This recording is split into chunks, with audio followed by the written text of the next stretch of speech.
তারেক রহমানের দেশে ফিরতে না পারা এবং এ নিয়ে তার ফেসবুক স্ট্যাটাস রাজনৈতিক মহলে আলোচনার ঝড় তুলেছে। এই প্রশ্নটাই এখন ঘুরপাক খাচ্ছে, কেন দেশে ফেরার সিদ্ধান্ত নিতে পারছেন না তিনি, এবং এই সিদ্ধান্তের নিয়ন্ত্রণই বা কার হাতে? বিএনপির ভারপ্রাপ্ত চেয়ারম্যান তারেক রহমান তার ভেরিফাইড ফেসবুক পাতায় যে স্ট্যাটাসটি দিয়েছেন তা যথেষ্ট ইঙ্গিত বহন করে।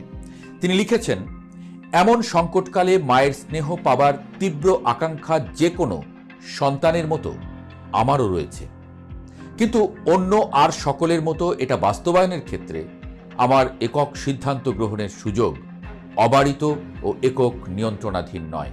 স্পর্শকাতর এই বিষয়টি বিস্তারিত বর্ণনার অবকাশও সীমিত।